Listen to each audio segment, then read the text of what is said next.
Mahal na dalaga. Palakihin mo ang Miffy. Walang gustong mag-asawa sa iyo. Kaya't ikaw ay magiging isang sundalong babae. Ayon sa mga aral ng pamilya Lin. Lahat ng mga anak ng Lin. Kapag sila ay nasa tamang edad, kailangan nilang pumili ng asawa at lupa. Para sa aking pamilya, Lin. Mangyari ang pag-usbong. Alam ng mga nakapanood ng ika-4 na season. Na sinabi ko lang ang ulan na. Ulan na. Sana yon ang buweg na pinagdaraanan ng tagtuyot. Bigla itong umulan ng malakas. At sinabi ko lang ulit. Damo. Lupang walang buhay, walang tanim. Ngunit naging sakahan ng libu-libong ektarya. Akala ko, sa tulong ng katalinuhan ng tao. Sa pagpapabuti ng lupa, pagkakatuklas ng pampatigil ng ulan, magagamit ko ang 2 pangunahing armas ko. Pulbura at pagkain. At pagkatapos ay magpakasaya sa pagkita ng pera. Para bayaran ang utang ng 3 asawa at makalaya. Asawa. Bumawi sa angkan ng Lin. Mangibabaw sa mundo. Ngunit hindi ko inasahan na ang mga ani ay agad na napansin ng emperyal na sugo. At pinapapasa lahat sa akin. Upang punan ang butas ng korte. Kapag malambot na ang noodles, hindi na ito masarap. Sige, ipadala ko na lang kay Una. Asawa, pagod ka kagabi. Mas mabuti pang magpahinga ka na. Hayaan mo na akong magdala ng noodles. Talagang may malasakit ang malaking ginang. Dahil nagsalita na ang ikalawang ginang, hindi na ako makikialam.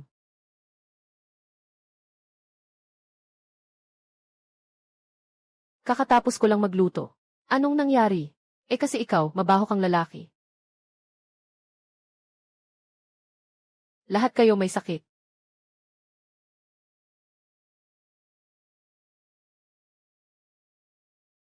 Una, ikaw ay isang matapang na mandirigma. Hindi natatakot sa libu-libong sundalo. Ngunit natatakot sa bagay na ito. Hey, bird na. Nakatulog ka na, nagsasalita ka pa. Mahirap na nga akong magluto, 1 beses lang. Bakit ganito ang batang ito, walang respeto? Anong nangyari, ika-14 na Ginoo? Walang nangyari. Kunin mo na lang ang mangkok na ito. Oh, maraming salamat, ika-14 na Ginoo. Saktong wala pa akong almusal.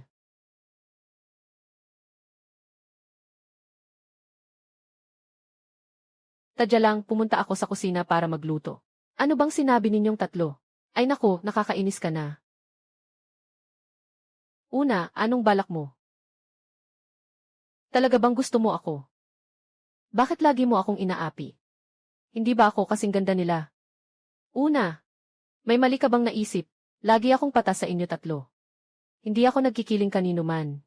Anong mali? Di ba tinanong mo si Guyu at si Wan King? Anong sinabi nila sa'yo? Huwag ka nang magpatumpik-tumpik, kung gusto mong pumunta, sige na. Pero mag-iingat ka. Kung sakaling maging taksil ka sa hinaharap, sasaktan kita. Hindi naman kailangan ng ganyan. Sige na, talagang hindi kita kayang labanan. Magpahinga ka na. Uuna na ako. Tumigil ka, hindi ka pwedeng umalis. Kung gusto kong umalis, aalis ako. Hindi mo ako mapipigilan. Anyway, subukan mo nga. Ang mga anak ng Diyos na si Panta ay mga matapang at walang takot na mandirigma. Mahal, madali lang akong pakisamahan. Kaya dapat ay mas mabuti ang trato mo sa akin mula ngayon. Ang mga babae ay talagang pabago-bago. Kahapon, parang isang matigas na asno. Ngayon, maamo na parang pusa. Kainin mo na lang ang natirang pansit mo. Sa susunod, makisama ka ng maayos kina Uyo at Wan King. Huwag mo nang bigyan ng sakit ng ulo ang asawa mo. Hindi pwedeng magpatuloy ng ganito. May 3 akong magagandang asawa at mga concubine. Dapat sana ay nabubuhay ako na parang hari. Pero sa ngayon, hindi talaga pwedeng magpatuloy ng ganito. Kailangan kong mag-isip ng paraan. Gumawa ng ilang gamot. Ngayon ay talagang nararanasan ko. Kung ano ang ibig sabihin ng mahina at walang lakas. Ayokong mamatay ng maaga. O, nagpakita na ang Ginoo. Talagang kahanga-hanga ang 3 prinsesa. Nagawa pang ilagay ang Ginoo sa ganitong sitwasyon. Hindi nakapagtataka na kahapon ay ganoon kayo ni Wuyu. Akala ko ay sinadya mo para ipahamak ako. Talagang ang puso ng babae ay napakasama. Pwe, ikaw ang tunay na masamang babae. Ginagawa ko lang ito para sa iyong kabutihan. Talaga bang ganyan mo ako maiiwan? Walang puso talaga. Huwag mo akong hawakan, sinabi ko na 1 buwan akong hindi lalapit sa babae.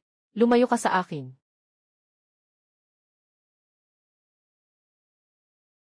Ay, bakit ka bumalik na naman? Akala ko ba ayaw mo na sa akin? Ithwe, naisip ko lang na may mga bagay akong kailangan gawin. Halos maantala ang malaking bagay.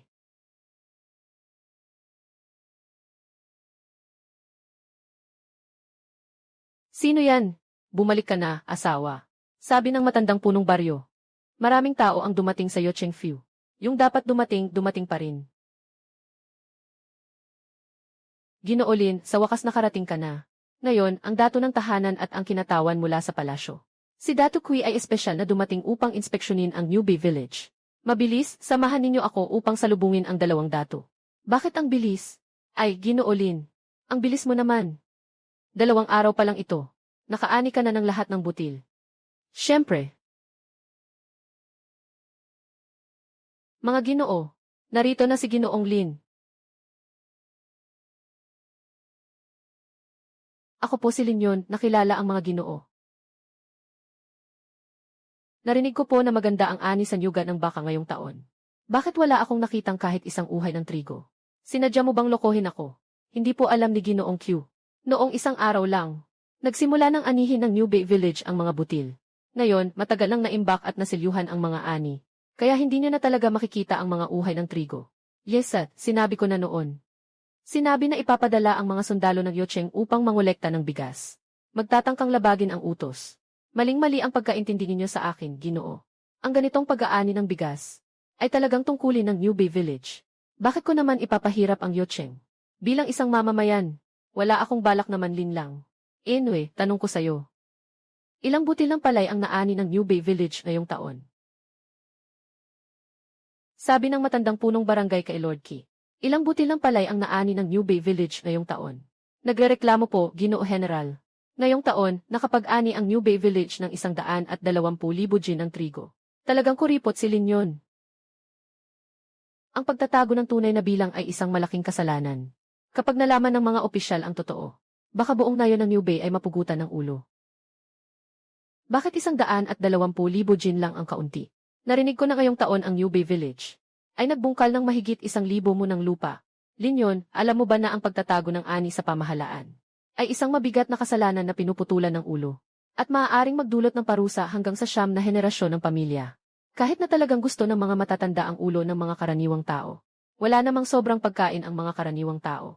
Ginoong Kui, tingnan mo ang gulo na ito. Akala namin ang ani sa New Bay Village ngayong taon ay sapat na para sa tulong sa Hao City. Ayos lang, hindi ito kasalanan ni Ginoong Q. Ang pangalan mo ay Linyon, di ba? Ginoong Emperador. Ang pangalan ko ay Kui Ming Chong. Ako ay isang kamag-anak ng kagawaran ng panloob ng imperyo. Sa utos ng hari, ako ay ipinadala bilang isang espesyal na kinatawan. Ang pangunahing layunin ay maghatid ng tulong sa Haocheng. Alam na ng mga tao na ito ang layunin ko sa pagpunta. Ngunit ang New Bay Village ay matagal nang mahirap ang lupa. Kahit anong hirap, nagsumikap ang mga tao dito. Sa hirap ng kalagayan, nagawa nilang magtanim ng pagkain. Kahit na may 1,000 mo ng sakahan. Napakaliit pa rin ng ani. Naway maunawaan ito ni Ginoong Kui. Naunawaan ko ang iyong mga paghihirap. Nayahan mo ang New Bay Village mula sa kahirapan. Malaki na ang iyong nagawa. Kapag ako'y bumalik sa kabisera, ipapaabot ko ang lahat ng ito sa kanyang kamahalan. Mukhang pinupuri ako ni Kui Ming Chong. Pero sa totoo lang, tinatakot niya ako. Kung hindi kami tapat na magbibigay ng buwis, isusumbong niya kami sa korte. Maraming salamat, Ginoong Kui. Lahat ng ginagawa ko ay para lang mapabuti ang buhay ng mga taga New Bay Village. Hindi ko kailanman inisip ang kapalit. Naiintindihan ko na. Maaari bang dalhin ni Ginoong Lin ang opisyal na ito para maglibot sa bodega ng bigas? Siyempre, magmadali ka. Walang magiging pagkakamali, di ba? Huwag mag-alala, Ginoo. Pakiusap, maghintay sandali, mga Ginoo. Hintayin kong buksan ang bodega. Pagkatapos, makikita ng mga Ginoo. Malalaman kung may kasinungalingan ang mga tao.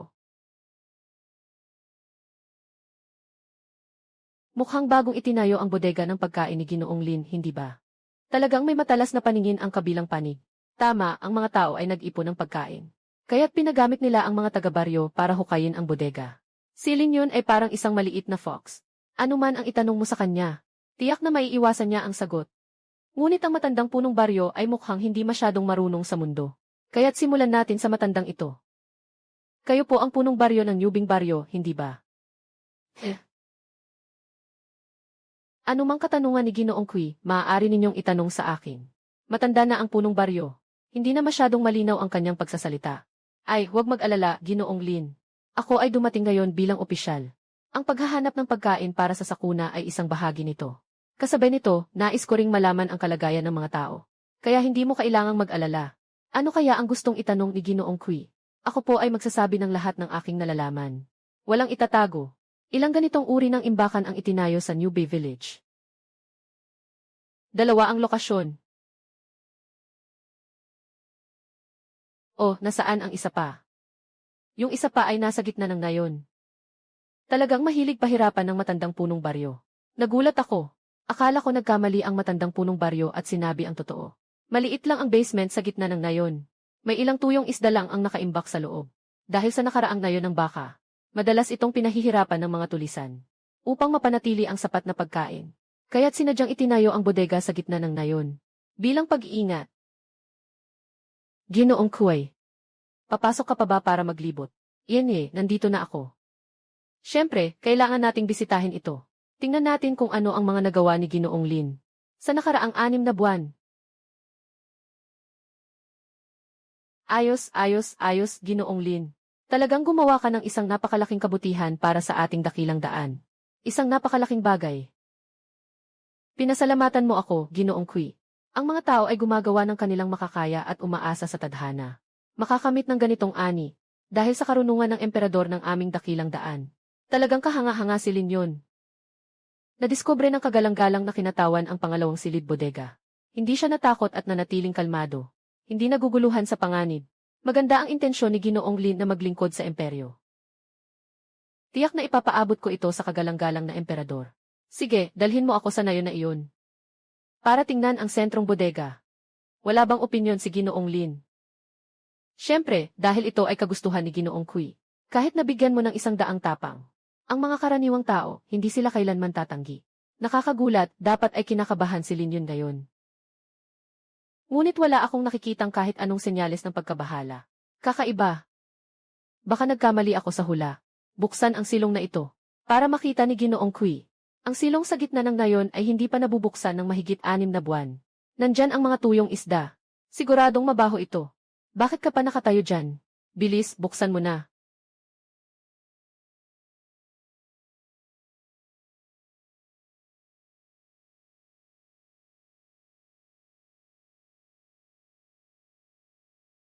Pasensya na. Nawawala ng mukha ang 2 Ginoo. Punong bayan.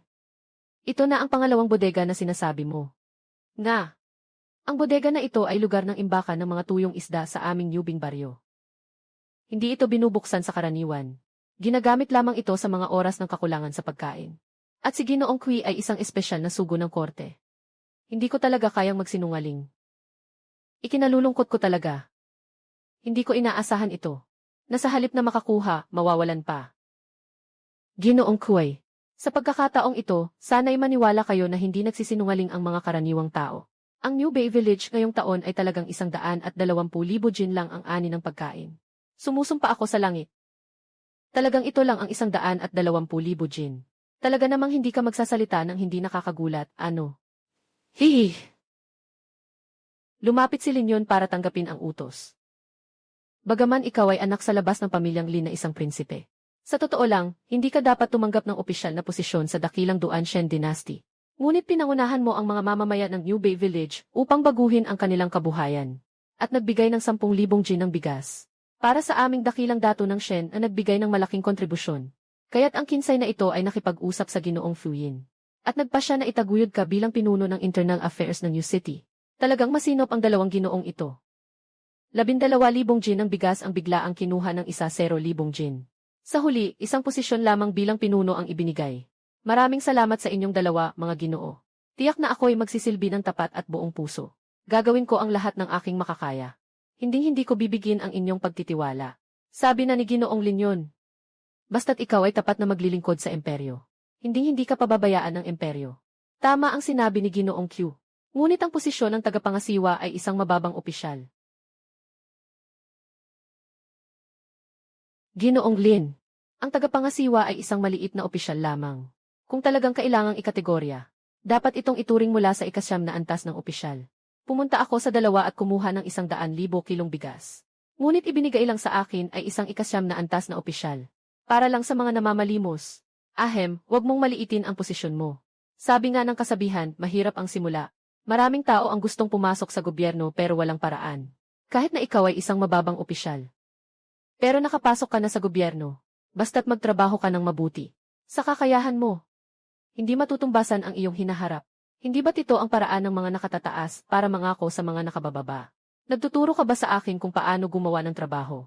Naiintindihan ko na. Kailangan kong magsikap. Hindi ko bibigyan ang iyong inaasahan.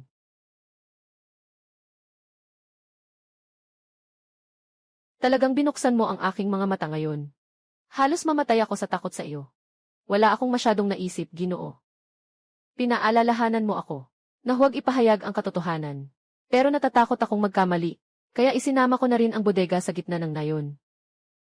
Ayos lang, sa wakas ay nalampasan na rin ang bagay na ito. Sa pagkakataong ito, nakagawa ka ng malaking kontribusyon. Talaga namang kahanga-hanga si Ginoong Lin, na nakapasok sa gobyerno. Balang araw, tiyak na magiging mataas ang iyong posisyon. Ay, huwag mo nang banggitin ang tungkol sa aking karera. 100,000 kilo ng bigas ang ipinagpalit, para lang sa isang maliit na opisyal na ganito. Kung hindi dahil sa sinabi ng kinatawan ng hari ngayon, hindi ko pa malalaman na may posisyon palang tinatawag na tagapangasiwa. Huwag mong maliitin, Ginoong Lin. Huwag mo na akong biruin, punong tagapamahala ma. Ngayon, ako ay nasa ilalim mo na. Kailangan mo akong alagaan ng mabuti. Tama ang sinabi ng Ginoong Gobernador. Sa kasalukuyang mundo, kung nais mong umangat, may isang paraan lamang. Iyon ay ang maging opisyal. Noong una, si Ling Xuan ay gumastos din ng maraming pilak. Kakapromote lang sa isang walang silbing posisyon. Hindi nga umabot sa 9 na antas. Pero mukhang masaya pa rin siya. Tama rin naman iyon. Pero ano bang mga trabaho ang meron ako bilang namumuno? Ito lang naman ang tanggapan ng mga usaping panloob ng Yocheng. Nasa akin ang desisyon kung may trabaho o wala. Kung si Ginoong Lin ang namumuno sa kawanihan ng pananalapi, marami na palang responsibilidad ang kasama niyan. Ayos lang dahil sa relasyon ko kay Chief Ma. Malamang hindi naman ako bibigyan ng mabigat na trabaho, di ba? Siyempre, yaong Master Lin, kailangan mo lang pumunta ng ilang beses sa Yocheng Prefecture bawat buwan para mag-attendance. Taon-taon, makakakuha ka pa ng ilang dosenang layang na pilak. Bakit mo naman tatanggihan yan? Ayan, mas maganda na yan. Ngayon ang pinakamimiti ko ay kumita ng pera. Kung magiging opisyal o hindi, hindi na iyon mahalaga. Wala nang ibang tao dito si Ginoong Lin. Sabihin mo sa akin ang totoo. Ilang pagkain ang naipon mo sa pagkakataong ito? Sige, hulaan mo. Anyway, huwag mo akong pasagutan pa. Naghula na ako buong araw ngayon. Talagang matapang si Ginoong Lin. Niloko mo ang emperador. Iyon ay katumbas ng paglapastangan sa hari. Kapag nahuli, magdudulot ito ng kapahamakan sa buong pamilya. Alam ko, pero sabi nga ng kasabihan, ang maliit na kasalanan ay hindi kasalanan ng isang tunay na tao. Walang matatag na lalaki na walang panganib. Gumugol ako ng napakaraming pagsisikap para makakuha ng ani mula sa New Bay Village. Hindi ko naman ito ibibigay lahat sa imperyo. At saka, kung gagawin ko iyon, hindi ko naman maiiwan ang higit sa 500 tao ng New Bay Village. Ilan ba talaga? Sabihin mo kay Ginoong Ma kung ilan ito. Sa taong ito, ang kabuang lupain na tinamnan ay higit sa 1,000 mu. At nakalikha ng 310,000 gin ng ani. Ginoong Lin, ikaw ay talagang napakaloko. Sigurado ka bang 310,000 gin ito? At hindi 210,000 gin? Kung niloloko ko si Chief Ma, bakit ko pa kailangang magsalita ng sobra? Ibig sabihin, Ginoong Lin, mayroon ka pang 170,000 gin ng bigas na nakaimbak ngayon. Hindi tama, kinuha lang ng 2 Ginoo ang 100,000 gin. Mayroon ka pang 210,000 gin. Ganoon karaming bigas, Ginoong Lin. Ano ang balak mong gawin dito? Nanganganib akong mag-imbak ng bigas. Siyempre, ibebenta ko ito para sa pera, ano pa? May interes ka ba, Ginoong Ma? At mayroon pang bahagi ko. Siyempre, hindi ako kuripot, ako si Lin yun. Kapag may pera, sama-sama tayong kumita. Basta kayang magbigay ni Ginoong Ma ng merkado. Makatutulong din siya sa transportasyon. Pagdating ng panahon, makakakuha tayo ng pera. Tiyak na hindi kita pababayaan. Tama ang sinabi ni Ginoong Lin. Kung maliit ang halaga, hindi ka tunay na lalaki. Walang tunay na lalaki na walang panganib. Ang takot mamatay, takot matakot. Ang matapang, magpakasaya. Para sa kinabukasan natin. Sulit na kahit 1 beses lang. Sobrang kabaliwan nito. Nang iinsulto sa pinuno. Nagtago ng 210,000 libra ng pagkain. Kung kumalat ito, talagang magugulat ang buong pamahalaan. Kahit ang ministro ng pananalapi na maihawak ng malaking kapangyarihan. Namamahala sa pera, pagkain at buwis sa lupa bilang mataas na opisyal. Hindi maglalakas loob na maging ganito ka walang takot. Hindi kailangang magmadali, pangunahing Ma. Ang negosyo natin ngayon ay maaaring ikapugot ng ulo. Kailangan nating pagplanuhan ito ng mabuti. Piliin mo muna ang mga kliyente. Kapag wala ng problema sa seguridad, Magpadala muna tayo ng tao para makipag-usap. Kapag napagkasunduan na, sa kapag-usapan ang ruta ng transportasyon. Sa huli, iyon ang magiging susi sa paglabas ng bigas. Ibig mo bang sabihin, Ginoong Lin? Ang susunod nating gagawin ay mag-smuggle ng kalakal. Tama. Hindi yata ito tama. Kailangan ng smuggling ng isang ligtas na ruta. Ngunit sa kasalukuyan, wala nang mga bandido sa paligid ng Yuchengfu. Kaya't napakaligtas na. Ang ganitong sitwasyon ay mas hindi maginhawa para sa smuggling. Madali itong matutuklasan ng Yuchengfu. Walang problema kung ano ang kailangan. Gagawa tayo ng paraan para dito. Ang mga buhay na tao ay kayang magpigil hanggang sa mamatay sa ihi. At saka, tandaan mo. Dapat ang mga kliyente natin ay mula sa mga lugar na labis na kulang sa pagkain. At tiyak na hindi makikipag-ugnayan sa gobyerno. Kahit gaano pa kataas ang ibigay nilang presyo. Hindi tayo dapat magbenta. Kaya ang ibig sabihin ni Lin Gongzi ay, kailangan niyang magtayo ng grupo ng mga tulisan, di ba? Ang nakakakilala sa akin ay si Maksayong. Sinasabi ni Ginoong Lin na talagang nagpapasigla sa akin. Ngunit sa aktwal na pagpapatupad nito, bawat hakbang ay labis na mahirap. At saka, baka masyado mong pinabababaang. Ginoong Gobernador, ang tiyak na ani ng Nubing Baryo ay maaaring itago sa isang panahon. Ngunit hindi ito maitatago magpakailanman. Balang araw ay malalaman din ito ng Ginoong Gobernador. Ano ang ibig sabihin ng Ginoong Ma? Ang pinakamalaking panganib sa smuggling ng pagkain ay ang transportasyon. Lalo na kung daan-daang libong kilo ng pagkain. Kung nais na hindi mapansin ang pamahalaan ng Yucheng, talagang imposibleng mangyari iyon. Kaya't sa palagay ko, maaaring makipag-usap si Ginoong Lin ng mag-isa sa Ginoong Fuyin. Ayon sa aking kaalaman, ang gobernador ay sakim sa yaman. Basta may pakinabang. At sapat ang kaligtasan. Tiyak na sasali siya. Lalo pat ngayon. Isa lang ang problema natin ang Yucheng. Huwag mong kalimutan, Ginoong Lin. Ang Yucheng ay bahagi lang ng buong Fuyang. Sa huli, ang nais na smuggling sa ibang mga teritoryo ng mga prinsipe. Tiyak na mapapansin ng mga tao ng Lin. May katwiran si Ginoong Ma.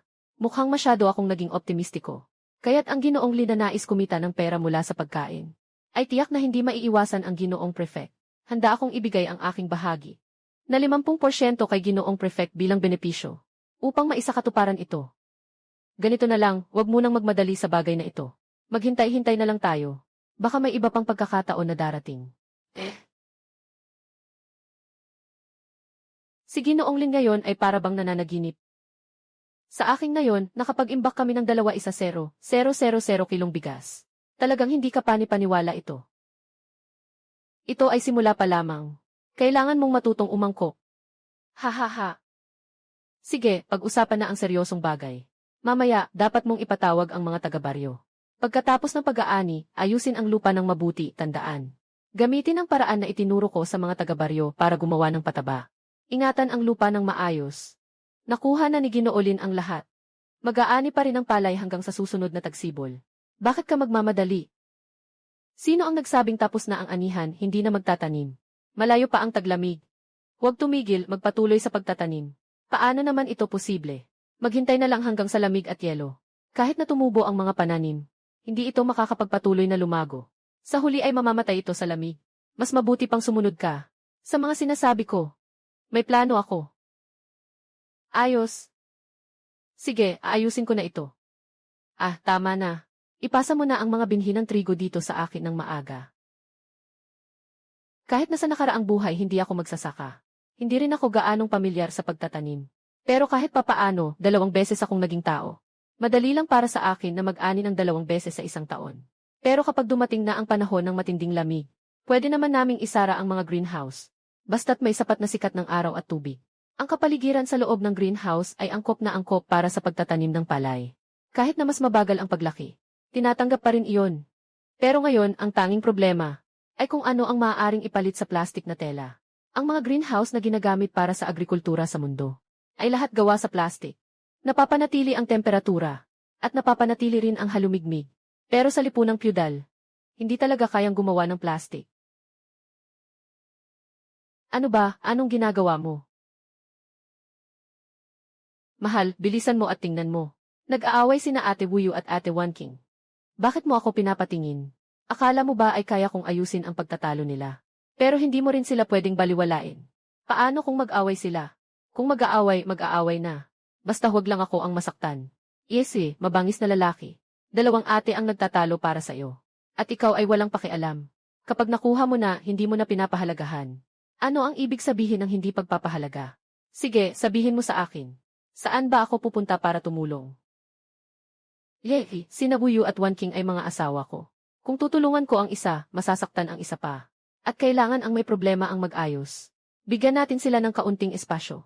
Hayaan mo silang ayusin ang kanilang sariling problema. Anong ginagawa mo? Huwag mo akong turuan ng mga moral na aral. Kahit gaano ka pa ka-successful sa labas. Kung ang sariling bakuran mo ay nag-aapoy, sa tingin mo tatagal pa ba ito? Bata, nagiging guro ka na sa akin. Huwag kang mag-alala, garantisado kong hindi ilalampas sa kalahating oras. Siguradong makakaayos silang dalawa. Sigurado ka?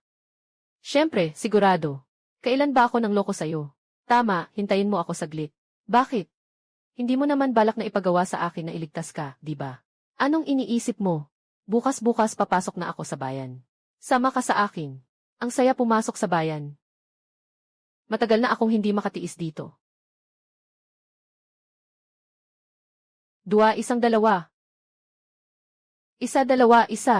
Ichini. Ay, Ginoo Linlin. Kailan ka dumating? Matagal na akong nandito. Ayos lang, hindi ko akalain. Mukhang magaling na ang training mo ngayon.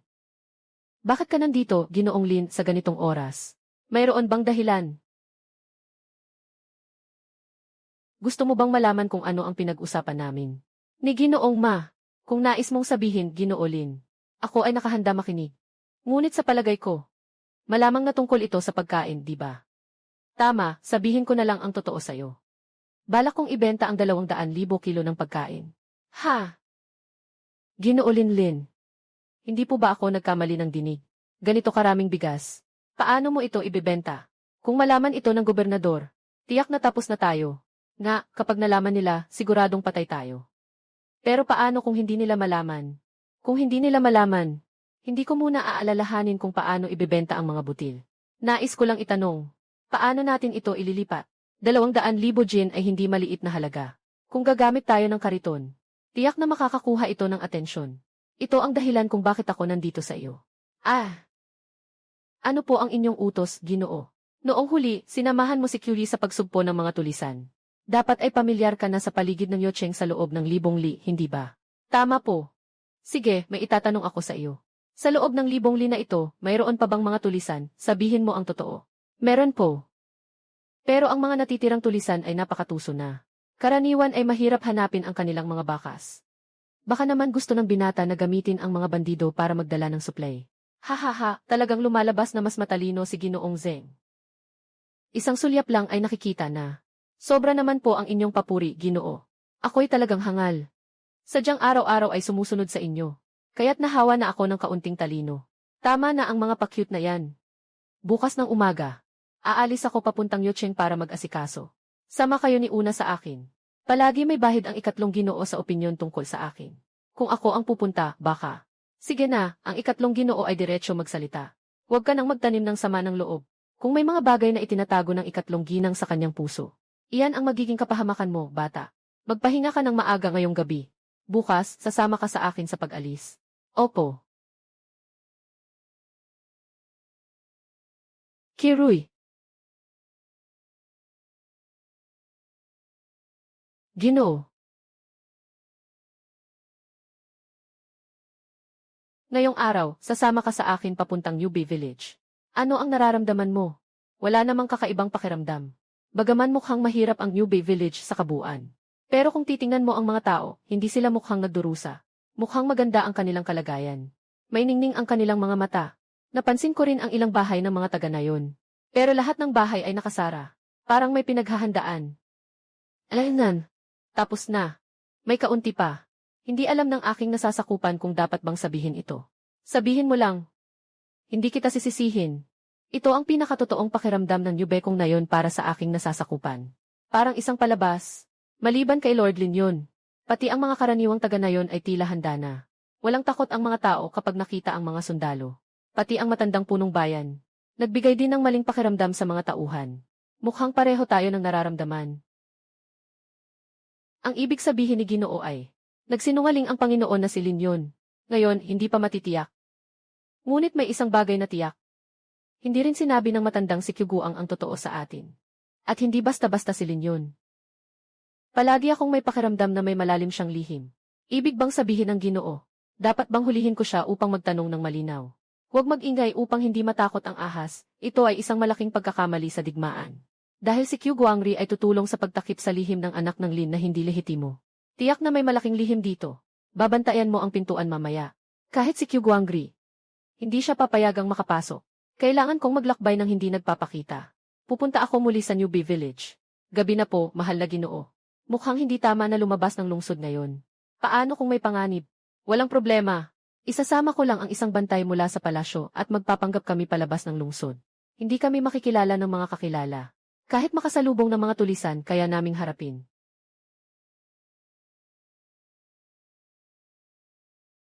Bakit huminto? Sa Cowback Village, meron palang mga gwardya na nagbabantay sa gabi. Kung pumasok tayo ng walang planong, tiyak na susugod sila sa atin. Ang mga gwardya sa malaking palasyo ay mga piling. Pinili mula sa iba't ibang bahagi ng dakilang dinastyang Shen. Sila ay eksperto sa seguridad. Madali nilang makikita kung saan ang problema. Hindi talaga nila napapansin. Ang maliit na nayon ng New Bay ay nakakapag-train pa ng mga tagapagbantay. Talagang may malaking lihim dito. Ako muna ang magpapansin sa kanila. Samantala, sumingit ka sa New Bay Village. Suriin mong mabuti ang lahat. Huwag palampasin ang kahit anong sulok. Maaaring ang New Bay Village ay may maraming mga basement na nahukay na nila. Tandaan, kapag may nakita ka, huwag mag-ingay at magpahamak. Diretso ka na lang sa akin. Ginoo, hindi ba masyadong delikado ito? Paano kung sila ay umatake sa inyo? Huwag kang mag-alala. Walang magiging problema. Sino ang naroroon sa unahan? Sino ang may ganang pumasok sa likod ng nayon? Ako si Kui Mingchong, ang ipinadalang espesyal na sugo ng korte. Ngayon, ako ay narito mula sa Yocheng bilang tagapagmasid. Mabilis, ipaalam ninyo kay Lin Yun na lumabas siya at makipagkita sa akin. Nakatagpo na po ng espesyal na sugo. Ayos na, hindi na kailangan ng labis na paggalang. Mabilis, ipaalam ninyo kay Lin Yun na lumabas. Sabihin ninyo na may mahalagang bagay akong nais pag-usapan sa kanya. Alaynan. Talaga namang hindi ko nakita. Ang maliit na nayon ng New Bay ay talagang nakapagpalago. Ng ganitong tapat na mga gwardya. Talaga namang hindi pangkaraniwan si Ginoong Lin. Ginoong Lin, lumabas ka na. Dumating na ang sugo sa araw. Asawa, sino na naman ito sa ganitong oras? Mabilis, gisingin mo si Una. Sabihin mong bantayan ang buong nayon. Lalo na ang mga bodega ng ating mga supply. At ang imbakan ng pulbura. Huwag na huwag papalapit ang mga estranghero. Ginoo. Agad na magpapadala ng tao. Tahimik na ay lockdown ang buong nayon. Walang sinuman ang maaaring pumasok o lumabas. Susunod po ako sa utos. Si Ginoong Ki pala ito. Gabi na po. Bakit po kayo biglang naparito sa Newbie Village? Hindi man lang kayo nagpaalam ng maaga. Sana po ay nakapaghanda kami. Yitse, ano naman ang kailangang ihanda ni Ginoong Lin? Baka naman may itinatagong lihim. Nagtatawa ka lang, Ginoong Kui. Ang New Bay Village ay isang karaniwang maliit na nayon. Ano namang lihim ang pag-uusapan? Hahaha, ayos na. Nagtatawa lang ako. Huwag magalit, Ginoong Lin. Talagang ang matandang ito, kung hindi makapagplano sa dilim, ay sa liwanag na lang. Dumating sa gitna ng gabi. Siguradong may masamang balak. Ngunit darating ang sundalo, haharapin natin. Kapag dumating ang tubig, tatakpan natin ang lupa. Ayaw ko ng gulo. Ngunit hindi rin ako natatakot sa gulo. Si Ginoong Kui ay isang espesyal na sugo mula sa korte. Ako'y isang simpleng pinuno ng yugna na yon. Kahit na paano ang mga matatanda, hindi magtatangkang magalit ang mga karaniwang tao. Ay, huwag nang magsalita ng marami. Medyo pagod na ako. Gusto kong magpahinga. Hindi ba tatanggihan ni Ginoong Lin? May imbitasyon si Ginoong Kui. Bilang isang espesyal na sugo, nang dumating ako, naglibot ako sa daan. Nakatigil na ako sa ilang kilalang nayon. Pumunta rin ako sa ilang mas malalaking bayan. Ngunit sa tuwing nakikita ako ng mga ordinaryong tao, o kaya ipuno ng kuryusidad, o kaya ipuno ng takot. Ngunit sa nayon ng mga baka na ito, iba ang aking naramdaman. Siguradong may pinaghahandaan ang mga taong ito. Hindi ko pa na ipapahayag ang aking layunin sa pagdating. Ngunit tila alam na ng mga gwardya ng New Bay Village ang nangyayari. Nagsimula na silang magbantay ng mabuti. Mukhang ayaw pa nilang hayaang makaalis ako ng madali. Kung talagang naiinis ko si Lin Yun, magiging malupit ba siya? Ginoong Kui, mangyaring uminom ng tsaa. Haha. Alaynan. Kung hindi ako nagkakamali, ito ay dapat na magandang dongting biluot yun. Talaga namang kahanga-hanga si Ginoong Kui. Ang magandang saan na ito ay pinaghirapan ng mga karaniwang tao. Hindi ko ito kayang inumin. Ngayon, nakinabang ako sa biyaya ni Ginoong Kui. Ay may pagkakataon na matikman. Ginoong Lin, dumating kayo sa gitna ng gabi. Wala ka bang nais sabihin? Nagtatawa ka, Ginoong Kui. Dumating ka ng ganitong oras.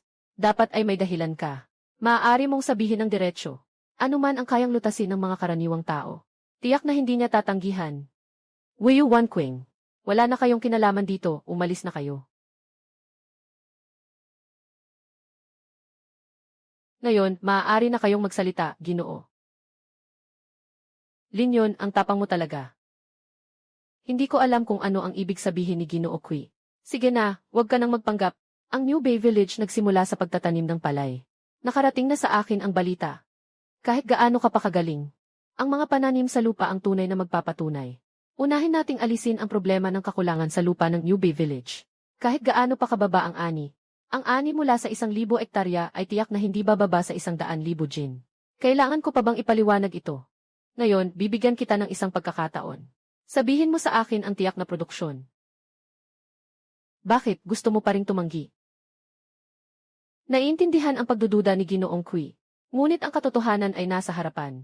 Kahit na ilabas ko ang puso ko ngayon. Tiyak na hindi siya maniniwala, lalo na kung may nais na ipataw na parusa. Ano ang dapat ipagtanggol? Sa halip na pahirapan at akitin si Ginoong Kui, mas mabuting magbigay ng konkretong bagay. Yetwe, napakagandang linyon. Ang ibig mong sabihin ay inakusahan kita ng hindi totoo. Huwag mong hintayin na magpadala ako ng maraming sundalo. At hukayin ang iyong nayon ng baka ng 3 talampakan. Sa oras na iyon, talagang magiging maliwanag sa lahat. Kapag gusto mo nang magpaliwanag, huli na ang lahat. Ang sinabi ni Ginoong Kui, maaaring maunawaan ng mga tao, na lahat ay maaaring pag-usapan. Kung pag-uusapan o hindi, ay nakasalalay pa rin sa iyong saloobin. Sa sandaling ito, sa wakas ay naintindihan ni Linyon, na si Kui Ming ay narito lamang para makakuha ng benepisyo. At sa halip, nakahinga ako ng maluwag. Kung si Kui Ming Chong talaga, ay matibay ang loob na imbestigahan ang New Bay Village. Kahit ano pa ang sabihin o gawin ko, wala na akong magagawa. Pero kung para lang sa sariling interes, mas madali na lang ang usapan. Dapat masaya ka na ngayon, Ginoong Kui. Si Lin Yun ay handang gumastos para maiwasan ang kapahamakan. At sapat na itong patunay na may malaking lihim ang New Bay Village. At saka, kayang ilabas ni Lin Yun ang 1,000,000 tael ng pilak ng sabay-sabay. Sapat na upang patunayan na ang mga bagay na kanyang pinoprotektahan ay maihalaga na higit pa sa 1,000,000 tael ng pilak. Yesue, anong ibig sabihin nito, Ginoong Lin? Hindi ko maintindihan. Hindi mo ba balak na hayagang suhulan ako? Siyempre, hindi. Mahal na Ginoong Kui, pagod na ako sa biyahe. Dumating sa baryo ng New Bay, isang liblib na lugar. Siyempre, kailangan ipakita ng mga tao. Itong kaunting pilak ay para sa paggalang sa inyo. Walang ibang layunin. Kung hindi ka pa rin kontento dito, huwag mong sisihin ako kung magiging bastos ako. Pumasok ka na. Ano ang sinabi ni Ginoong Kui? Nag-aksaya ako ng kalahating oras dito sa pag-aantala. Ang mga Imperial Guard na ipinadala ko, dapat lang na bumalik na sila at magulat. Baka nagkamali lang ako nang nakita kanina. Hindi kaya siya ang tinawag ni Ginoong Kui kanina. Sa mga sandaling ito, sa wakas ay naintindihan na ni Kui Ming Chong. Ang New Bay Village ay parang pugad ng mga dragon at tigre. Kahit hindi ko nadala, si Kirui ang pinuno ng mga tagapagbantay ng palasyo. Kahit ang pinakakaraniwang tagapagbantay ng palasyo, ay isa ring napakahusay na mandirigma. Hindi lang 3 o 5, kahit 10 o 8. Wala ring makakalamang sa mga tagapagbantay ng palasyo. Linyon, ang tapang mo. Nagmamalaki ka pang saktan ang mga gwardya ng emperador na dinala ko. Gusto mo bang madamay ang buong pamilya Lin at maparusahan ng 9 na henerasyon? Bago ang insidente, hindi ko alam na siya ay gwardya ng emperador. Dahil lamang sa pagdating ni Ginoong Kui, itinataas ko ang alerto upang maprotektahan ang Ginoo ng maayos. At ang gwardyang ito ay nasa estado lamang ng pagkauntog. Hindi naman ito kamatayan. Bakit kailangang magsalita ng ganyan si Ginoo Kui? Ginoo. Walang silbi. Talagang may problema sa New Bay Village, Ginoo. May natagpuan ang aking nasasakupan na bodega ng bigas. Nakasalansan ang mga butil ng bigas na parang bundok. Bagamat hindi alam ang tiyak na bilang. Pero siguradong mas marami ito. Kaysa sa 100,000 jin na inilipat natin ngayong araw. Kumusta, Linyon? May gusto ka pa bang sabihin? Ang lakas ng loob mo. Bitawan mo ang kagalang-galang na sugo. Kung magtatangkang gumawa ng masama, Wala kayong magiging lugar sa daan imperyo ng Shenchao. Lin Yun, hindi ako nandito ngayong gabi para talagang parusahan ka. Kung hindi sana ako bumisita sa ganitong oras. Kung ganyan ang magiging saloobin mo, kahit patayin mo ako. Tiyak na hindi ka makakaligtas sa kamatayan. Ibig sabihin ba ni Ginoong Kui ay, patawarin niya ako. Maaari pa tayong magpatuloy sa pag-uusap. Ang pag-imbak mo ng napakaraming pagkain ng walang pahintulot ay para lamang sa kita. Ngunit talagang masyado kang naiinip. Walang tulong mula sa akin. Tinitiyak kong hindi ka makabenta ng kahit isang salop ng pagkain. At basta't lumabas ang mga pagkain ito sa merkado. Kahit sa black market, diretso na kukunin ang buhay mo. Akala mo ba na sa simpleng talino ay makakakuha ka ng ginto mula sa korte? Bakit pa kailangang makipag-usap sa mga ganitong opisyal? Hayaan mong patayin ko na siya. At silain ang lahat ng nakakaalam sa Yucheng Prefecture. Sa ganitong paraan, walang makakapagsalita. Walang magagawa ang korte sa atin. Batang babae, sobra mo namang minamaliit ang kakayahan ng dakilang imperyo ng Duan. Ako ay isang sugo na itinalaga mismo ng kanyang kamahalan. May mga taong nakatalaga para protektahan ako sa buong biyahe. Kahit na nagpunta ako dito ng palihim. Kapag may masama mangyari sa akin, agad na ipapaabot ang balita sa emperador kahit gaano pa ito kalayo. Tama na, Wuna. Bitawan si Ginoong Kui. Mahal, ang ginawa ko ngayon ay parang tuluyan ng paglalantad. Kung titigil tayo ngayon, tiyak na maghihiganti ang korap na opisyal na ito. Lin Yun, hindi mo pa ba naririnig ang ibig kong sabihin? Sinasabi kong bitawan mo siya. Maupo ka na, Ginoong Lin. Simula nang dumating ako sa mundong ito, ito ang unang pagkakataon na ako'y ganito kapasif. Kahit na ako'y palaging nasa ibabaw. Ngunit ang pinakamahalagang lihim ay naipahayag na. Talagang ang mga nasa gobyerno ay hindi mga mababait. Si Kui Mingchong ay lalo na ganito. Matapang at maingat, malalim ang isip, at may karanasan sa paggawa. Ang kaunting kaalaman ko ay hindi sapat sa kanyang harapan. Una, lumabas ka muna.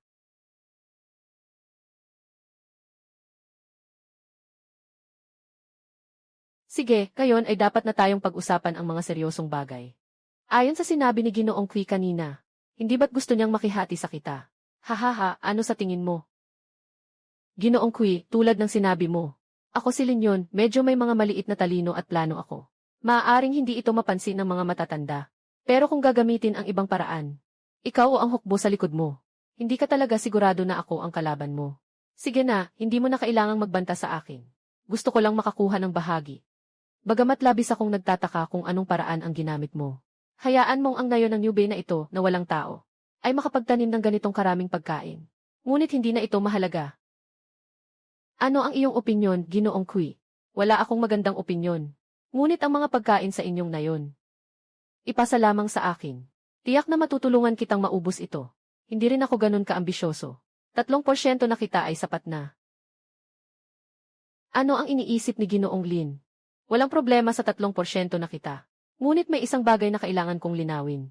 Tungkol sa transaksyong ito, kailangan kong maging malinaw. Hindi ko alintana kung sino ang kasama ni Ginoong Kui sa likod. Gusto ko ring makilahok dito. Sige, usapan na iyan. Ginoong Lin, ingatan mong mabuti ang mga pagkain.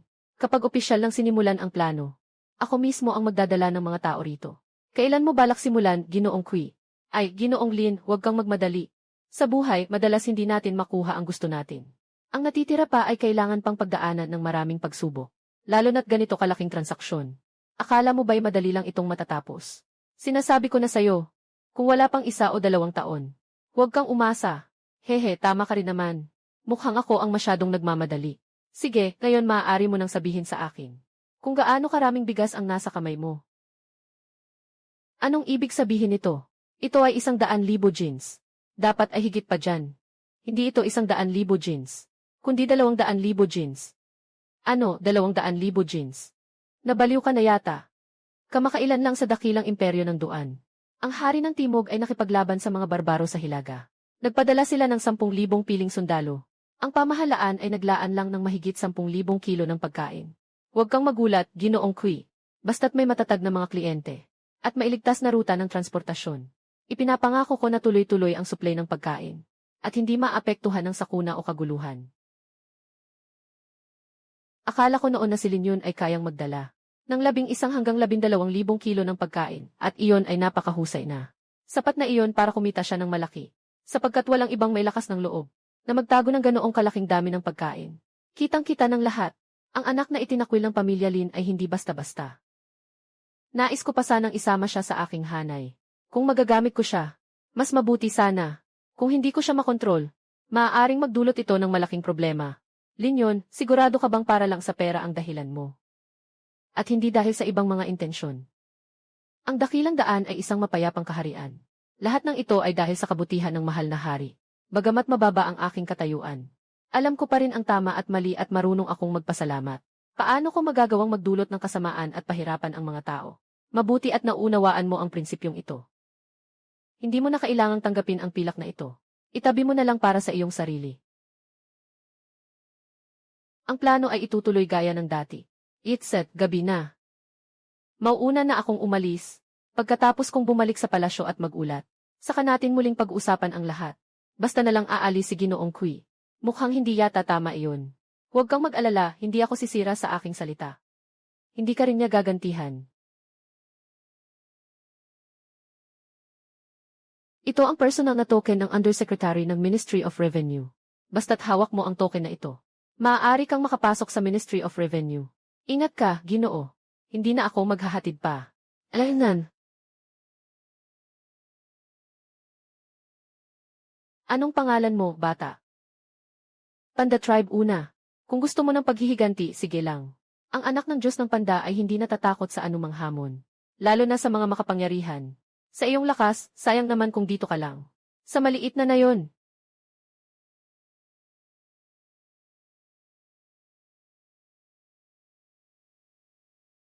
Asawa, ganun mo lang siya pinakawalan.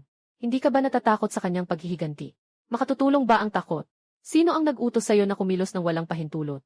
Ako. Hindi ko lang talaga gusto ang kanilang mapagsamantala na mukha.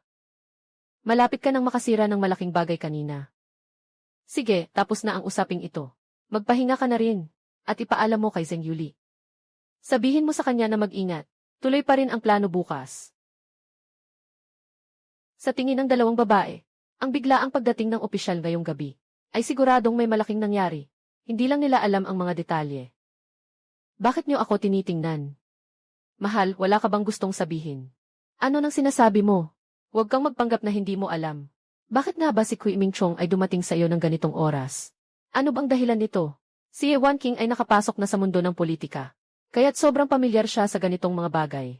Alam na alam niya na si Kui Mingchong bilang Left Minister ng Ministry of Revenue ay may hawak na kontrol sa pera at iba't ibang uri ng mga materyales. Isang napakapangyarihang tao. Gusto palang malaman ng ikalawang ginang ang tungkol kay Ginoong Kui. Wala namang pinag-usapan na malaking bagay, kundi pansamantalang napagkasunduan ang tungkol dito. Sa pagbebenta ng 200,000 kilong bigas. Asawa, hindi mo naman balak ibenta ang bigas na ito sa gobyerno, di ba? Anong magandang bagay ang naiisip mo? Kung ibebenta ko ito sa korte, ano pang kita ang makukuha ko? At saka, ang pagtatago ng bigas ng walang pahintulot ay isang malaking kasalanan. Paano ko naman maaring ipaalam ito sa lahat? Kung hindi ibebenta sa korte, saan naman manggagaling ang benta? Yese, ang dakilang dinastyang Shen ay may 36 na prinsipe. Hindi ba't hindi tayo magkukulang sa mga kliyente? Mukhang matagumpay ang inyong operasyon, Ginoo. May mga nakuhang resulta. Haha, syempre. Ako mismo ang kikilos. Tiyak na may makukuha. Ginoo. Gusto mo bang ipasugod ko ang mga tao sa New Bay Village bukas ng umaga para manghuli? At sakupin ang buong nayon. Huwag kang makialam, huwag mong sirain ang mga plano ko. Simula ngayon, hindi na pinapayagang guluhin ang New Bay Village. Hindi ko rin alam kung anong ginawa ni Lin Yun kay Ginoo. Paano niya napabago bigla ang isip niya? Gabi na ng husto. Sinadya pang iwasan ako ni Ginoo at lumabas ng lungsod. Siguradong may gagawin siya. At ayaw pa niyang malaman ko ang tungkol dito. Nakakainis, ano ba talaga ang ibig sabihin ni Kui Mingchong? Baka natuklasan na nila ang mga kalokohan ko nitong mga taon na ito. Bakit mo naman tinatakot ang sarili mo, Ginoo? Sabi nga nila, kapag may dumarating na problema, dapat harapin ito ng buong tapang. Kung talagang darating ang gulo, kahit mag-alala ka pa, wala rin namang mangyayari. Imbes na matakot at mag-alala, mas mabuti pang ikaw na ang kumilos. Ang ibig sabihin ng guro, dahil bumalik na ang espesyal na sugo. Bakit hindi na lang muling pumunta ang gobernador? Naniniwala akong masaya siyang makipagkita sa iyo ngayon. Oh! Bakit ka sigurado na ganyan ang mangyayari? Paano kung nagkamali ako? At tuluyang inis ang espesyal na sugo. Hindi ba't ito ay paghahanap ng sariling kamatayan? Ay, mali ang sinabi mo, Ginoo. Ang kagalang-galang na emperyal na sugo ay hindi talaga naglaan ng isip para sa iyo. Tila ang isip niya ay puno ng tungkol kay Lin Yun. at ng mga suplay ng pagkain. Higit pa rito, ang mga pagkain para sa tulong sa sakuna ay kailangan pang ipagawa mula sa Yucheng. Kailangan ng lakas para maipadala sa Haocheng. Ito ay makatuwiran at makatarungan. Hindi ka naman tututok ang imperial na sugo sa iyo. Talagang masinop ang isip ng guro. Sa iyong pagsusuri, ako'y lubos na nakatitiyak na. Pakiusap, wag munang umalis, Ginoong Gobernador. Hayaan mong tapusin ko ang aking sasabihin. Ngayon araw, sumama ka sa espesyal na tagapadala sa New Bay Village para mangolekta ng ani. Mayroon ka bang natuklasan? Wala, napakwela ni Lin yun. Kahit ang espesyal na tagapadala ngayon ay nabola niya. O, posibleng ba? Bago umalis ang espesyal na tagapadala sa bayan, pumunta ba siya sa lihim na pakikipagkita kay Lin Yun? Ano ba talaga ang gustong sabihin ng master? Sa palagay ko, si Lin Yun ay palaging nagbigay sa atin. Nang impresyon na siya ay tuso tulad ng isang fox. Lalo na sa nakaraang 6 na buwan para sa pagtatanim ng butil, gumawa siya ng ganitong malaking ingay. Paano posible na 12,000 jin lamang ang ani? Ayon sa sinabi mo, alam na ng mga mataas na opisyal ang mga kasinungalingan ng batang ito. Kaya't sa gitna ng gabi ay umalis sa lungsod upang makipag-usap kay Lin Yun ng masinsinan. Ako'y nag-iisip lamang batay sa haka-haka. Kung ito ba talaga ay totoo, nasa kamay ng Ginoo kung makukuha ang mga salita ng emperador. Si Qiu Guangri, ang gobernador ng Yucheng, ay dumating upang makipagkita sa emperador. Talagang matyaga si Ginoong Qiu. Para makatagpo kay Ginoong Kui, naghintay siya hanggang ngayon. Siyempre, matagal lang naghihintay si Ginoong Kui sa iyo. Kakausap ko lang ang aking mga tauhan. Kakatapos lang umalis ng Ginoo sa lungsod. Masyado kang matapang, Qiu Guangri. Tinatangkang mo pang alamin ang aking pinuntahan. Wala akong ganong lakas ng loob. Ang mga tauhan ko ay nagkataong nakita ang Ginoo sa loob ng lungsod. Hindi nila alam kung saan ka umalis. Sana'y hindi ko na sana ito sasabihin sa iyo. Ngunit dahil alam na ito ng gobernador, walang masama kung sasabihin ko na rin sa iyo. Yese, ako'y isang espesyal na sugo na naglalakbay ng lihim sa utos ng emperador. Ikaw, isang maliit na gobernador ng Yucheng, ay mailakas ng loob na magtanong ng walang katwiran. Naiintindihan ko na ang aking pagkakamali. Umalis ka na at huwag nang muling makatagpo sa akin bago ako bumalik sa emperador. Huwag mo na akong muling makita. Sa taglay ng liwanag ng taglagas, wala akong natanggap na sagot. Tiyak na tatanungin ni Lin Yun. Ngayon, nakasalalay na sa kakayahan ni Lin Yun. Maaari itong ituring na isang pagsubok ko sa kanya. Kung hindi niya kayang harapin ang maliit na gobernador ng Yucheng, wala siyang karapatang maging kasosyo ko bilang Left Assistant Minister ng Ministry of Revenue. Ano itong lugar na ito? Ginoo Lin, ito ay isang bahay ng mga namatay. Ito ay pinunduhan ng mga mayayamang tao sa Yucheng. Ito ay espesyal na lugar para sa pag-iimbak ng mga bangkay. Napakamalas dito. Mas mabuti pang umalis na tayo. Sinabi mo kagabi, matapos ang huling operasyon kasama si Qi. May ilan pang nakaligtas, di ba? Tama, nakaiwas sila sa pagsalakay ng gobyerno. Sapat na patunay na ang mga natirang tulisan ay hindi basta-basta na puwersa. Napakahirap hanapin sila. Marahil sa araw, sila'y mga mamamayan. Pero sa gabi, nagiging mabangis sila. Lumalabas upang mangakyat sa mga nayon sa paligid. May katwiran ka sa sinasabi mo. Ating hulaan, Captain Zeng. Baka itong bahay ampunan ay lugar ng mga tulisan. Ginoong Lin, lagi kang may kakaibang pananaw. Pero ayon sa sinasabi mo, may posibilidad talagang ganito. Bakit hindi tayo pumasok at tingnan?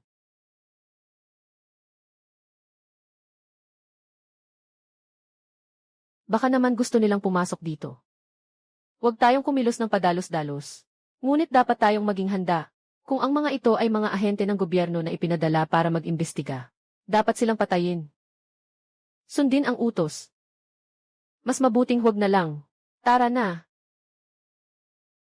May nararamdaman akong hindi tama. Sa panlabas, tahimik ang bahay ampunan na ito. Ngunit hindi ko alam kung bakit. Palagi akong may pakiramdam na hindi mapakali. Tao. Anong utos, kuya? Agad na magpadala ng tao para bantayan ang dalawang iyon. Alamin ang pinagmulan nila, at huwag magdulot ng gulo. Sige, kuya, magpapaalam ako. Ako na mismo ang lalakad dito. Kung may tamang pagkakataon, sasagutin ko sila sa labas.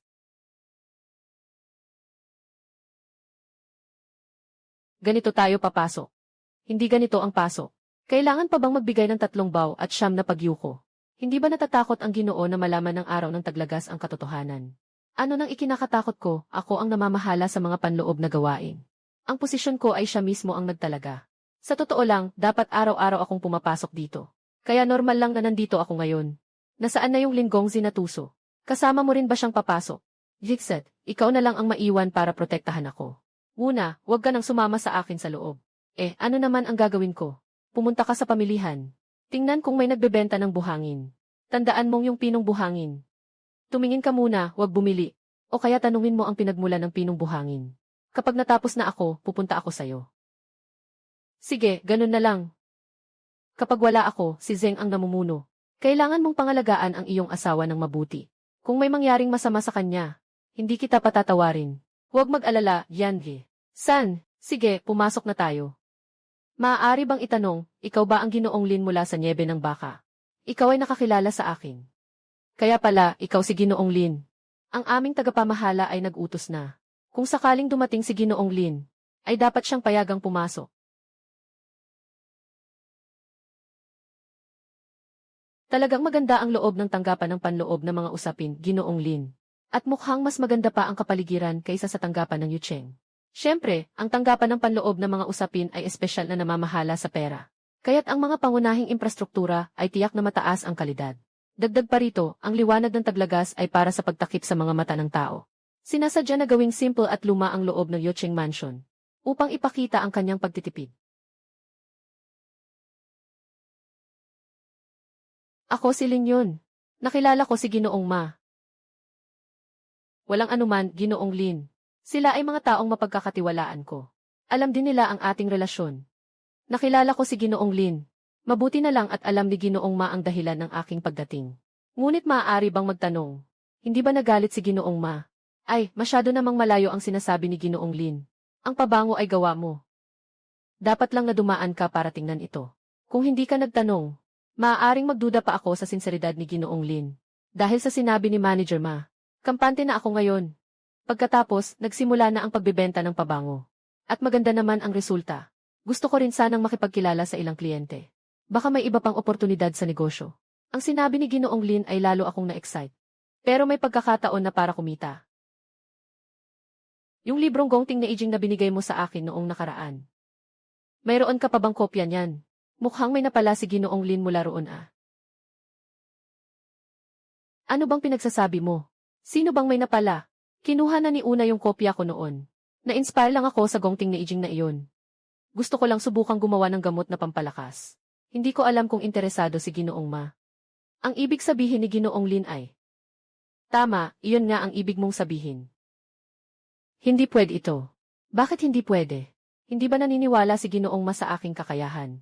Hindi naman sa hindi naniniwala, kundi kailangan ng kwalifikasyon sa medisina para sa paggawa ng gamot.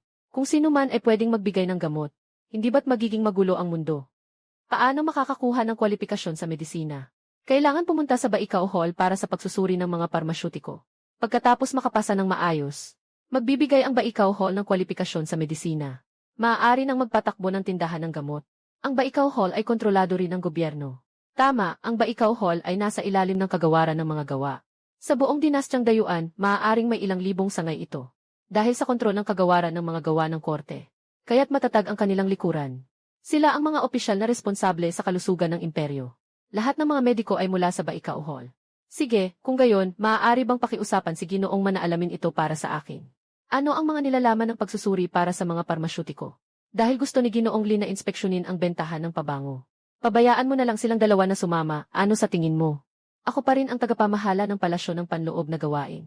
Hindi akma na ako mismo ang magpakita sa ganitong bagay. Hindi na kailangang gawing komplikado. Kailangan lang ni Punong Man na magpadala ng tao para imbitahan ang isa o dalawang kliyente. Alaynan, narinig ninyong dalawa, di ba? Agad ninyong imbitahan ang mga dalagang anak ng pamilya Sun at Wang. Sabihin ninyo na may bagong dating na pabango. Opo. Ginoong Lin, may isang bagay po ako. Hindi ko po alam kung nararapat itanong. Ay, pangunahing tagapamahala Ma, magsalita ka lang. Dahil sa ating pagkakaibigan. Hindi na kailangang itago. Pumunta ako sa Yochengfu kaninang umaga. Tinawag ako ng gobernador para magtanong. Nakita kong namamaga ang kalahating mukha niya. Noong una, hindi ko alam kung ano ang nangyari. Ngunit sinabi ng gobernador, na kagabi ang espesyal na sugo ay lihim na umalis ng bayan. May hinala siyang nakipagkita kay Ginoong Lin. Talagang mabilis makakuha ng balita si Chief Ma. Isang gabi pa lang ang lumipas. Alam mo na agad. Sige, hindi ko na itatago. Totoo, kagabi ay pumunta sa akin ang kanyang kamahalan. Ang pinag-usapan namin ay tungkol din sa mga bigas. Ginoong Lin, ako si Mingzi. Mas malakas ka kung makikipagtulungan ka sa kanyang kamahalan kaysa sa akin. Ngunit ang lingkod ay taos pusong nagmamalasakit kay Ginoo Lin. Naway mapagpasensya si Ginoo Lin sa ating dating pagkakaibigan. Huwag mag-alala si Ginoo Ma. Ang pakikipagtulungan ko sa general ay sa pilitan lamang. Dapat mong naiintindihan ang dahilan. Hindi ko na kailangang sabihin pa. Pero kahit na nakikipagtulungan ako sa general, o kaya ikay Ginoo Ma, hindi naman sila nagkakasalungat. Madam, naririnig mo ng malinaw. Ang ibig sabihin ni Ginoo Lin ay, napakadali kung kikita tayo. Sabay-sabay tayong kikita. Ako, si Lin yun, hindi ako kuripot. Siguradong maunawaan ni Madam Ma. Tama iyon. Si Ginoong Lin ay isang tao na may matibay na prinsipyo. Kung hindi, paano ako magiging tapat na sumusunod sa kanya? Ngayon, makakaasa ka na. Kung makakaasa ka na, ano na ang mga resulta ng usapan ni Ginoong Lin at ng mga espesyal na sugo? Tungkol dito. Sabihin ko sa iyo, walang problema. Ngunit kailangan mong manumpa, na hindi mo ito sasabihin sa iba. Dapat alam mo ito. Ang ginagawa natin ngayon ay isang bagay na maaaring ikapugot ng ulo. Naunawaan ko po iyon. Pero dahil kasama natin ang kagalang-galang na sugo ng emperador, napakalaki ng tiwala ko. Magsabi lang po kayo, Ginoong Lin. Kung may kailangan kayong ipagawa sa akin, gagawin ko po ang lahat ng aking makakaya. Kahapon ng gabi, nagkasundo lang kami sa pakikipagtulungan. Pero tungkol sa plano ng benta, wala pang anuman ngayon. Kung wala ito, paano ito posible? Huwag kang magduda. Ang dami ng bigas na ito. Hindi mo makakamit ang resulta. Sa loob ng isang taon o higit pa. Tama, hindi natin pag-uusapan ang benta. Ang transportasyon pa lang ay malaking problema. Kaya't iiwasan na lang natin ang Ginoong Fuyin sa bagay na ito. Ngayon, hindi pa tiyak. Hintayin natin ang pagbabalik ng Ginoong King Chai para sa kanyang ulat. Siya na ang gagawa ng plano. Sa oras na iyon, saka natin pagdedesisyonan kung makikipag-ugnayan sa Ginoong Fuyin. Ginoo, kabisado ni Chief Ma ang Yocheng. Bakit hindi mo na lang siya tanungin tungkol sa buhangin? Chief Ma, may lugar ba dito sa Yocheng na nagbebenta ng pinong buhangin? Pinong buhangin? Anong pinong buhangin? Hindi mo ba alam yung buhangin sa lupa? Alam ko yun. Pero dito sa loob ng Yocheng, walang nagbebenta ng ganyang bagay. Para saan ang buhangin, Ginoong Lin? Kung wala sa Yocheng, alam ba ni Chief Ma kung saan meron? Ginoong Lin, sa New Bay Village, saan ka man tumingin, puro buhangin. Bakit kailangan mo pang maglakbay ng malayo para bumili? Hindi buhangin ang nasa New Bay Village. Dahil iyon ay dulot ng pagguho ng lupa. Kaya naging butil-butil ang lupa doon. Ang kailangan ko ay ganitong pinong buhangin. Wala niyan. Hindi ko alam kung para saan ang pinong buhangin ni Ginoong Lin. Para ba sa pagtatayo ng bahay? Anong bahay ang itinatayo ko, kailangan ko ito para? Basta alam mo na. Makakatulong ang pinong buhangin sa akin sa pagtatanim ng mga pananim. Nagtatanim pa ng butil, tag-init na nga. Pinakamahusay, mahigit kalahating buwan na lang at taglamig na. Kung magtatanim tayo ng palay ngayon, hindi ba't wala tayong aanihin? Sino ang nagsabi sa'yo na hindi pwedeng magtanim ng palay sa taglamig? Kailangan pa bang sabihin iyon? Malamig ang panahon. Tapos ulan pa ng malakas na nyebe. Walang halamang mabubuhay sa ganitong kondisyon. At ang yelot nyebe ay mag-ielo sa buong lupa. Kung ibang bagay ang sinabi mo, maniniwala ako. Pero ang magtanim ng butil sa taglamig, kahit patayin mo ako, hindi ako maniniwala. Sige na, natanong mo na rin naman. Kapag napalago ko ang mga pananim, maiintindihan mo rin.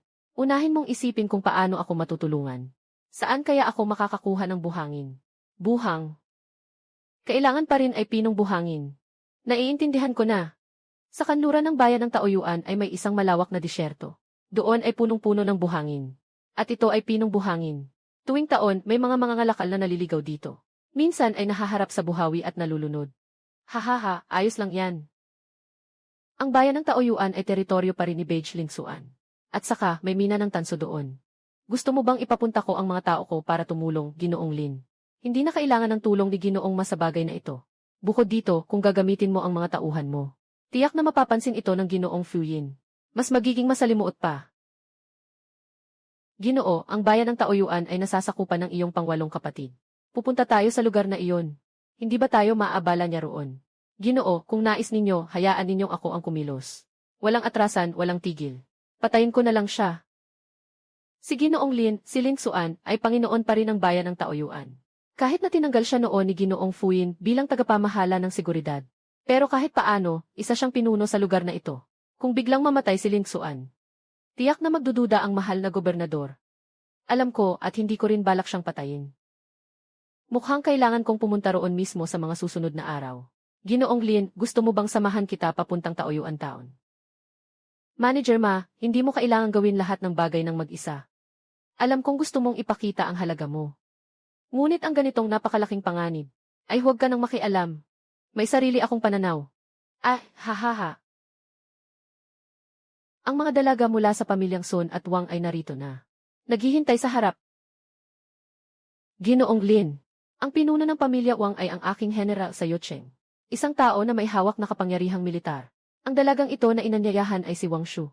At ang pamilya Sun ay may tindahan ng gamot. Sa Yucheng, sila ang pinakamagaling. Lahat ng mga nayon at bayan sa ilalim ng Yucheng, kasama ang mga gamot ng pamahalaan ng Yucheng, ay galing sa pamilyang Sun. Ang dalaga sa kanilang pamilya ay si Sun Swimming. Isa rin siyang parmasyutiko. Hindi ba gusto mong kumuha ng lisensya para mag-practice ng medisina, Ginoo? Sakto, pwede mo siyang tanungin. Kung magagamit natin ang pagkakataong ito para makilala ang dalawang pamilya. Isa na rin itong hindi inaasahang benepisyo. Tama ka, ma-general manager, maghintay ka muna dito ng may pasensya. Pupuntahan ko muna ang dalawang dalaga. Ate Shi, sinabi ni ma-general manager noong nakaraan na may bagong batch ng produkto. Pinaghintay mo sila ng mahigit kalahating buwan. Hanggang ngayon, wala pa ring balita. Sa tingin mo ba, ngayong beses dumating na ang padala? Mukhang hindi pa. Kung hindi, bakit tayong dalawa lang ang tinawag? Wala namang ibang tao. Alam mo naman, kung gaano ka-in-demand ang pabangong ito. Tama, sa pagkakataong ito, nagdala pa ako ng pera. Kung hindi tutuparin ni Ginoong Ma, hindi ko siya patatawarin. Kaya nga, ang pamilya mo ay may botika. Nag-spray ka pa ng pabango. Mag-ingat ka, baka mahuli ka ng lolo mo. At muling pagalitan ka. Alaynan.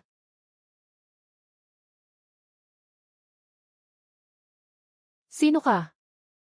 Bakit hindi personal na dumating si Ginoong Ma? Ako si Lin yun. Ako ang pinuno ng Newbie Village. Ngayon, ako rin ang namumuno sa Bureau of Internal Affairs. Sa pagkakataong ito, ako ang nag-imbita. Pinadala ni Ginoong Ma ang dalawang dalaga.